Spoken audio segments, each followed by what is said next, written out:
ಇವತ್ತು ಗುಬ್ಬಿಯಲ್ಲಿದ್ದೀನಿ ನಾನು. ಅದಿತಿ ಮತ್ತು ನಾಗೇಶ್ವರ್ ಅವರ ನ್ಯೂ ಬಿಗಿನ್ಸಿಗೆ ಹೋಸ್ಟ್ ಮಾಡೋದಕ್ಕಾಗಿ ನನ್ನ ಕರೆಸಿದ್ರು. ನನಗೆ ರೆಫರ್ ಕೊಟ್ಟಿದ್ದು ಬಂದು ಶಂಕರ್ ಸರ್ ಅವರು. ಶಂಕರ್ ಸರ್ಗೆ ಥ್ಯಾಂಕ್ ಯು ನನಗೆ ರೆಫರ್ ಮಾಡಿದ್ದಕ್ಕೆ. ಆ್ಯಂಡ್ ಇಲ್ಲಿ ಅದಿತಿ ಫ್ಯಾಮಿಲಿ ಮೆಂಬರ್ಸ್ ಆಗಿರ್ಬೋದು, ಫ್ರೆಂಡ್ಸ್ ಎಲ್ಲರೂ ಲಾಟ್ಸ್ ಆಫ್ ಫನ್ನ ಎಂಜಾಯ್ ಮಾಡಿದ್ರು. ಜೊತೆಗೆ ನನ್ನ ಎಮ್ಸಿಗೂ ಕೂಡ ತುಂಬ ಲವ್ ಕಮೆಂಟ್ಸ್ ಕೊಟ್ಟಿದ್ದಾರೆ.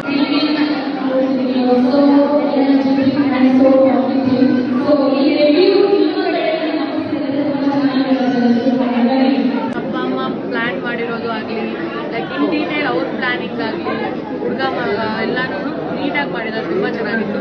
And your acting was like top notch. And thank you.